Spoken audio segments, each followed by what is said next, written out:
السلام علیکم ایوریون، کیسے ہیں آپ سب؟ امید کرتی ہوں آپ سب خیریت سے ہوں گے۔ آج ہم جانیں گے ادغام شفوی کے بارے میں۔ ادغام شفوی کیا ہے اور قرآن کریم کے اندر ادغام شفوی کو ہم کس طرح ادا کرتے ہیں؟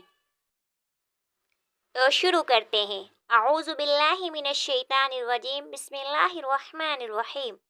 سب سے پہلے جانتے ہیں ادغام شفوی کا قاعدہ۔ ادغام شفوی کا کیا قاعدہ ہے؟ ادغام شفوی کا یہ قاعدہ ہے، اگر میم ساکن کے بعد میم مشدد آ جائے تو وہاں ادغام ہوگا، یعنی دونوں میم آپس میں مل جائیں گے اور ان کو گنہ کے ساتھ ادا کیا جائے گا۔ ادغام کا مطلب ہوتا ہے ایک حرف کا دوسرے حرف کے اندر مل جانا، ایک حرف کا دوسرے حرف میں مدغم ہو جانا۔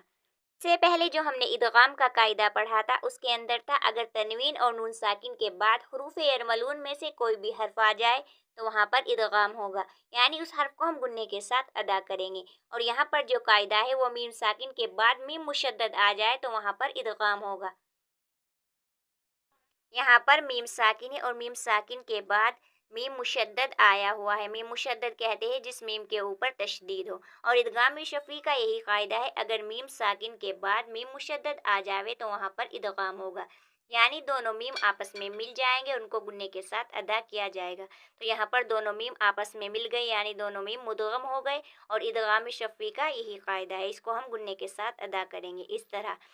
لہم مغفرۃ، جس کی ہم اس طرح کریں گے، لام زبر لا، ہا میم پیش ہم، لہم، میم غین زبر مغ، لہم مغ، فازر فی، لہم مغفی، را زبر را، لہم مغفرہ، تا دو پیشتن، لہم مغفرتن، لہم مغفرتن۔ اس کو ادغام شفوی کہتے ہیں، اس طرح ہم گننے کے ساتھ اس حرف کو ادا کریں گے۔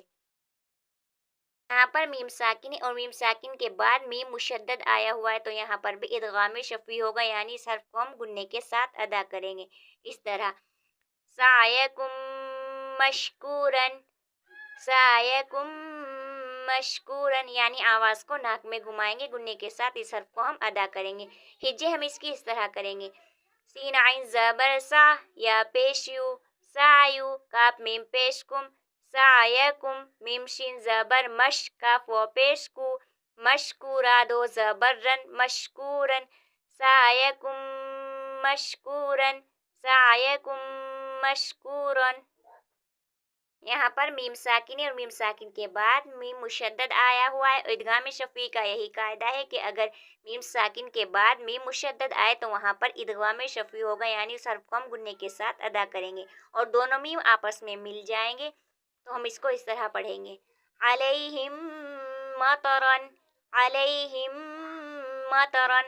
آواز کو 2-3 سیکنڈ تک ناک میں گھمائیں گے، اور ہجے ہم اس کی اس طرح کریں گے، عین زبر ع، لام یا زبر لئی، علی، ہا میم زیر ہم، علیہم، میم زبر ما، علیہم ما، طا زبر تا، علیہم مطا، را دو زبر رن، علیہم مطرن، علیہم مطرن۔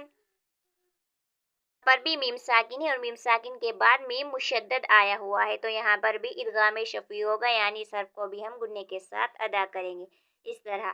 لہم مقامع، لہم مقامع، 2-3 سیکنڈ تک آواز کو ناک میں گھمائیں گے، لام زبر لا، ہا میم پیش ہم، لہم، میم زبر ما، لہم ما، قاف کھڑا زبر قا، لہم مقا، میم زیر می، لہم مقامی، عین پیش او، لہم مقامع، لہم مقامع، لہم مغفرۃ، لہم مغفرۃ، سعیکم مشکورن، سعیکم مشکورن، علیہم مطرن، علیہم مطرن، لہم مقامع، لہم مقامع۔ امید کرتی ہوں آپ کو ادغام شفوی اچھی طرح سمجھ آئی ہوگی، تو ملتی ہوں نیکسٹ ویڈیو میں، تب تک کے لیے اللہ حافظ۔